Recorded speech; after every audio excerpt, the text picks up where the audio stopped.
অসুবিধা নাই। আল্লাহ যেন এই বাবরি মসজিদ একবারে আমরা যেন তৈরি করে নামাজ পড়তে পারি, তার জন্য সকলে একটু দোয়া করবেন। প্রত্যেক জুম্মা মসজিদে এবং প্রত্যেক ছোটখাটো মসজিদে সকলেই এই বাবরি মসজিদের জন্য দোয়া করবেন। আর এই ভিডিওটা একটু বেশি বেশি করে আপনারা সকলে শেয়ার করবেন, সবাইকে একটু দেখার সুযোগ করে দেন। দেশ বিদেশ সারা বিশ্বে যেন এই ভিডিওটা দেখতে পাই এবং যত মুমিন মুসলমান আছে সবাই যেন এই মসজিদে এই দান খারাপ করতে পারে, তার জন্য আপনারা ব্যবস্থা করবেন। মসজিদের কাজ আমাদের চালু হয়ে গেছে, এই যে দেখতে পাচ্ছেন, আর কোনো বাধা থাকলো না, আর কোনো কিছু থাকলো না।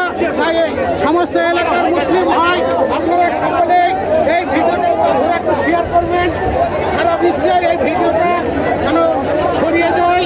আর প্রত্যেক মুসলমানকে বলছি আপনারা সকলে বেশি বেশি করে এই বাবরি মসজিদের জন্য দান করবেন। কেন টাকা পয়সা ধন সম্পদ গাড়ি বাড়ি সঙ্গে যাবে না, কবরে যাবে না। তাহলে এই দুনিয়ায় যদি কিছু দান খরচ করে দেন তাহলে ওই দুনিয়ায় পাবেন। আমাদের বাবরি মসজিদ